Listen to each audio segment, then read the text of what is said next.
Manihapon to guys. Nga na yun ang kalaki guys sa basta natay tindahan. Dito nga drog kaon.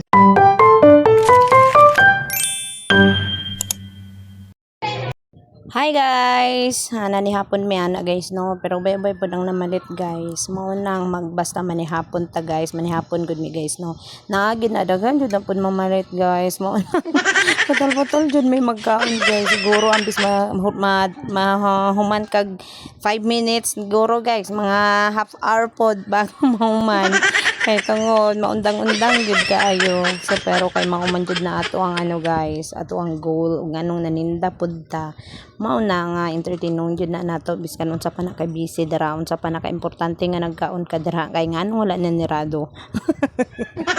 Dapat nirado kay para mo kalit. Ay nako. Mao na siya guys, nga ang asay nga na gid nga ano no, putol-putol jud atong kaon. Kay syempre prioritize pud nato sila no. Kay namalit pud na sila, kay importante pud na sa ilaha ilang mga ginipalit. Mao na nga dili na kita magreklamo guys. Pasalamatan na nato kay naatay mga customer na diba? Kaya lang mga ginapalit mga importante pud, mga panud-anon pud nila or mga kinahanglan pud nila sa ilahang balay. O kay mga bata man na mo gisugo kasab-an pud na sila guys. Ug dili dai nato sila entertainon no, maluoy pud ta mo nang kita na lagi nagparaya kay ngano naninda bitaw na lagi mao na siya guys. O balik na pud sa kaon kay na nakuan na pud dito na hapsay na pud sa tubangan o na pud nag-abot. Mao na guys nga duha na gani midra sa akong anak no. Siya na lang sa una nagtindera giingnan ako ni pagkaon na lang dira mi ikaw na lang sa gidra. Ikaw na lang sa gidra kaon nya nako. Mao na siya guys nga ubay-ubay jud ang taon di kaluyan pud ni Lord nga ato ang mga paninda maubos pud jud dayon. Mao na nga halos adlaw-adlaw gyud ko ga kumpra guys kay mao na siya dili jud pud dili pud ta ma-zero tibok adlaw mao hantod gabi mao nang pasalamatan nato sa iyaha. Salamatan nato kay Lord nga gitagaan ta niya permanent customer nga mamalit. Isan pa guys sa pag voice over na lang gyapon magpalit no. Kay dili gid ta mahawa diri sa tindahan, makauli lang gid mi makadto sa kwarto guys mga alas 11 alas 12 mao gid na siya.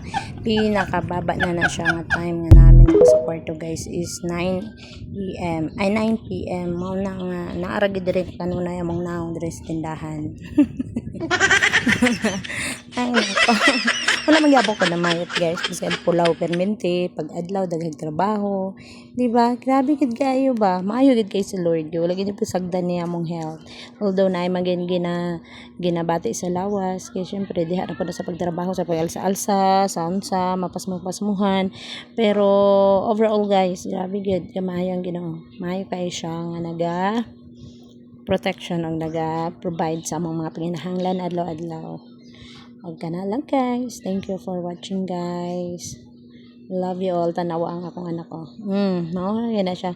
Pero ganahan gid ko sa iya guys. Dili gid siya para sa uban bata nga tanan-tanan na lang makita niya nga pagkaon dira no kaunon. Pero akong anak dili gid na siya mangingon anak guys. Dili gid na siya magkaon-kaon. Ang isa lang gid ang ganahan nga pagkaon no kanang Oreo lang gid. Dati coco butter. Dira lang guys. Thank you.